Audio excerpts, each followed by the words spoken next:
Jesus was rejected by the very people that he grew up with, by the people that he knew the best. And although rejection hurts, Jesus kept on going because he knew that the towns and the villages right around where they were at still needed to hear the truth. They needed teaching. They needed healing. They needed the work of Jesus in their life. And so even beyond him pressing forward, he wanted to accelerate that process. So he sent out teams, 6 teams of 2, his disciples, to go out and continue to serve people, to teach, to heal. Check out verses 30 and 31. The apostles returned to Jesus. So they've been out on this mission. They've been 2 by 2. And they returned to Jesus from their ministry tour, and they told him all that they had done and all that they had taught. Then Jesus said, "Let's go off by ourselves to a quiet place and rest a while." We need some time alone. We need to recharge. He said this because there were so many people coming and going that Jesus and the disciples, the apostles, didn't even have time to eat. That's a recipe for tiredness. So they left the boat for a quiet place where they could be alone. So Jesus says, let's get in the boat, let's sail off, let's go to a quiet place to rest. And that sounds great, right? They were going to get the much needed rest that they had been waiting for. And Jesus and his friends, the physical exhaustion, the emotional exhaustion, the mental exhaustion, it's been setting in for a while. And they needed some alone time because they had been continually serving and continually putting other people first. They couldn't even take time to eat. So now they would finally get some reprieve, wouldn't they? They're going to get off alone. Well, not so much. The people recognize them in the boat. So as they're sailing away to go to this quiet place, the people around the shore, they recognize them, and a huge crowd starts following them around the side of the lake. And Jesus couldn't get away. If we had been in Jesus' place, I think we would be irritated, frustrated, ready to turn the boat around and sail back on the other side of the lake, trying to get a little time alone. But Jesus responds differently. Take a look at verse 34. Jesus saw the huge crowd as he stepped from the boat. He didn't turn the boat around. He actually landed it and stepped out. And he had compassion on them. He had compassion on them. Look at what it says next. Because they were like sheep without a shepherd. So he began teaching them many things. He sees the people, and his heart goes out to them. He begins to teach them.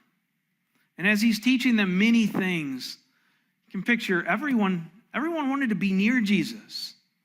They wanted to see a miracle. They wanted to experience the stories that they had been told.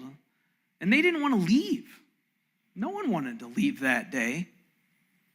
And as the day grows late and the sun begins to set, the crowd is so large and the place is so remote that even at dinner time, it seems impossible to be able to feed all the people. But Jesus did the impossible. He did a miracle, and he fed everyone. Everyone. 5,000 men, plus their families. He served the huge crowd. He took 5 loaves and 2 fish, and he divided them and multiplied them, and the food just never stopped until everyone was fed. Can you imagine being there that day? You probably want to come back the next day for more. Immediately after this, verse 45, immediately after this, Jesus insisted that his disciples get back into that boat and head across the lake to Bethsaida. Well, he sent all the people home. And after telling everybody their goodbyes, he went up into the hills by himself to pray. picture the length of the day and everything that he's endured over the last few weeks and all the work and all the missed opportunities for rest. Jesus needs some time alone in prayer with God the Father. He needs the spiritual reconnect, the recharge, and it was long overdue. Jesus needed some me time. And for him, his me time was prayer and a spiritual reconnect with God the Father. Look at verse 47. Late that night, the disciples were in their boat in the middle of the lake. And Jesus was alone on land. And he looks out, and he saw that they were in serious trouble. Rowing hard and struggling against the wind and the waves. A storm had blown in, and they were struggling. So Jesus cuts his me time short because he realized the disciples needed help. Look on. About 3 o'clock in the morning, Jesus came toward them, walking on the water. How many of you can do that? This is walking on the water? Initially, he intends to go past them, so he intended to go past them. But when they saw him walking on the water, they cried out in terror. They're very afraid, thinking that he was a ghost. They were all terrified when they saw him. Let's take a second to imagine you're one of the disciples that night. You're rowing in the darkness, and it is very dark because it's way past midnight. You're in the middle of a bad storm. The wind is howling, the rain is pouring in, the waves are crashing. You're soaked to the skin. Your butt is hurting from sitting on that hard wooden seat. And your hands are sore and worn from rowing. And each agonizing pull of that oar, you're getting nowhere. As the waves crash in, you're trying to fight, and you're getting nowhere. And you happen to look out past your oar, and you see someone standing in the middle of the lake. What's your initial thought? Your heart, I think, begins to pound. Your adrenaline kicks in. Someone's standing on the water. Standing on the water? No one can do that. Certainly not in the middle of this big lake. It must be a ghost. It's a spirit. But wait a second. It looks like Jesus. But no, I left him back on the land. He's up in the mountain. It can't be Jesus. And one of your friends yells out, cries out at the same time, and you realize that everybody else is kind of seeing the same thing you are. You're starting to tremble with fear. Maybe you want to run away, but you're in the middle of the lake, so you can't run away. You can't even loosen the grip on your oar. You're so terrified. You start to feel lightheaded, and you wonder if you're going to pass out. But then the ghost starts talking, and it sure sounds like Jesus. Listen to his words. But Jesus spoke to them at once. Don't be afraid. Don't be afraid, he said. Take courage. Take courage. I am here.